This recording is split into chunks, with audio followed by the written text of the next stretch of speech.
আসসালামু আলাইকুম রহমতুল্লাহি ওয়া বারাকাতুহু। নাহমাদুহু ওয়া নুসাল্লি আলা রাসূলিহিল কারীম, আম্মা বা'দ। সম্মানিত দর্শকবৃন্দ, ধারাবাহিকভাবে আলোচনা চলছে শবে বরাতের ফজিলত, করণীয় ও বর্জনীয় সম্পর্কে। ইতিপূর্বে আল্লাহ রসুল সাল্লাল্লাহু আলাইহি ওয়াসাল্লামের দুটি হাদিস আপনাদের সম্মুখে পেশ করেছিলাম। আজকে যদি আল্লাহ পাক তৌফিক দান করেন, আরো দুই একটি বর্ণনা আপনাদের সম্মুখে তুলে ধরার চেষ্টা করব ইনশাআল্লাহ। সুনান ইবনে মাজাহ শরীফের মধ্যে এসেছে হাদিস নাম্বার 1389। আম্মাজান হযরত আয়েশা সিদ্দিকা রাদিয়াল্লাহু তাআলা আনহা থেকে বর্ণিত, তিনি বলেন, একদা আল্লাহ রাসূল সাল্লাল্লাহু আলাইহি ওয়াসাল্লামকে আমি খুঁজে পাচ্ছিলাম না। তাই আমি আল্লাহ রাসূল সাল্লাল্লাহু আলাইহি ওয়াসাল্লামকে খোঁজার উদ্দেশ্যে বাহিরে বের হলাম। খুঁজতে খুঁজতে হঠাৎ দেখতে পেলাম নবীজি সাল্লাল্লাহু আলাইহি ওয়াসাল্লাম জান্নাতুল বাকিয়াতে আসমানের দিকে মাথা উঁচু করে আছেন। আমি যখন কাছাকাছি পৌঁছলাম, তখন আল্লাহ রসুল সাল্লাল্লাহু আলাইহি ওয়াসাল্লাম আমাকে দেখে বললেন, হে আয়েশা, তুমি কি ভেবেছ আল্লাহ এবং তার রসুল তোমার প্রতি অবিচার করবেন? তখন আম্মাজান আয়েশা বললেন, জি না হে আল্লাহ রসুল, আমি আপনাকে খুঁজে পাচ্ছিলাম না। আমার কাছে মনে হলো যে হয়তো আপনি অন্য কোনো স্ত্রীর কাছে গমন করেছেন।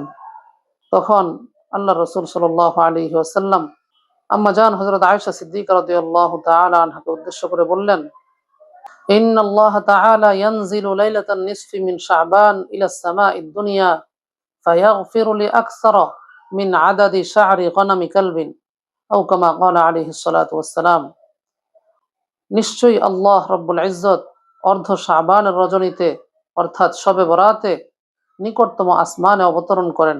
অতঃপর কালব গোত্রের মেষপালের শরীরের পশমের চাইতেও অধিক সংখ্যক মানুষকে ক্ষমা করে দেন।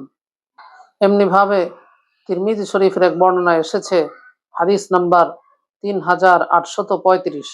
এই বর্ণনাটিও আম্মাজান হযরত আয়েশা সিদ্দিকা রাদিয়াল্লাহু তাআলা আনহা থেকে বর্ণিত। আম্মাজান হযরত আয়েশা সিদ্দিকা রাদিয়াল্লাহু তাআলা আনহা বলেন, কোন এক রজনীতে আল্লাহ রাসূল সাল্লাল্লাহু আলাইহি ওয়াসাল্লাম নামাজে দাঁড়ালেন। ধারাবাহিকভাবে নামাজ আদায় করতে করতে যখন সিজদায় গেলেন, এত লম্বা সিজদা করলেন যে সিজদা থেকে মাথা উঠাচ্ছিলেন না। তো আমার কাছে মনে হলো আল্লাহ রসুল সাল্লাল্লাহু আলাইহি ওয়াসাল্লামের ইন্তেকাল হয়ে গেল কিনা। তাই আম্মাজান আয়েশা বলতেছেন যে আমি হুজুর সাল্লাল্লাহু আলাইহি ওয়াসাল্লামের পায়ের বৃদ্ধাঙ্গুলি নাড়া দিলাম, সঙ্গে সঙ্গে তা নড়ে উঠল। তখন আমি ফিরে আসলাম। আল্লাহ রসুল সাল্লাল্লাহু আলাইহি ওয়াসাল্লাম সিজদা থেকে মাথা উঠিয়ে ধারাবাহিকভাবে নামাজ শেষ করে আমাকে উদ্দেশ্য করে বললেন, হে হুমায়রা, তুমি কি ভেবেছো যে আল্লাহ রসুল সাল্লাল্লাহু আলাইহি ওয়াসাল্লাম তোমার সঙ্গে প্রতিশ্রুতি ভঙ্গ করবেন?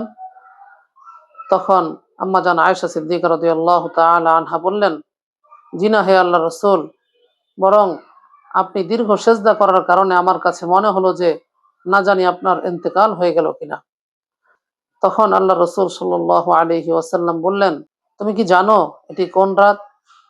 আম্মাজান আয়েশা বললেন, আল্লাহ এবং তার রাসূলই ভালো জানেন। তখন হুজুর সাল্লাল্লাহু আলাইহি ওয়াসাল্লাম ইরশাদ করলেন, ইন্নাল্লাহা আযজা ওয়া জাল্লা ইয়াত্তালি'ু আলা ইবাদিহি ফি লাইলাতিন নিসফি মিন শাবান ফায়াগফিরু লিল মুস্তাগফিরিন ওয়া ইয়ারহামুল মুস্তারহিমিন ওয়া ইউআখিরু আহলাল হিকদি কামা হুম।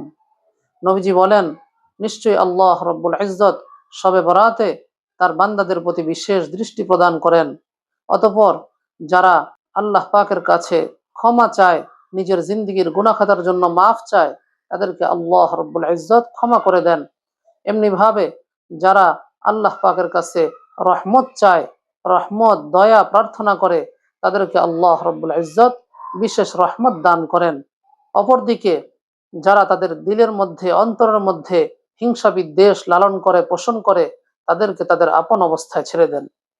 প্রিয় দর্শকবৃন্দ, উপরোক্ত দুইটি বর্ণনা থেকে আমরা জানতে পারলাম এ রাতে আল্লাহ পাকের কাছে বিশেষভাবে ক্ষমা প্রার্থনা করা এবং আল্লাহ পাকের কাছে বিশেষভাবে রহমত চাওয়া, এটা এ রাতের একটি বিশেষ আমল।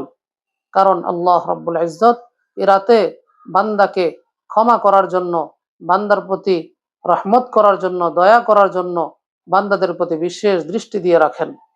অতএব আমরা এ রাতে আমাদের অন্তর থেকে সব ধরনের হিংসা বিদ্বেষ দূর করে আল্লাহ পাকের কাছে কায়ে মনোবাক্যে নিজেদের জিন্দিগির গুনাহ খাতার জন্য ক্ষমা প্রার্থনা করব এবং আল্লাহ তাআলার কাছে আল্লাহ পাকের বিশেষ রহমত প্রার্থনা করব।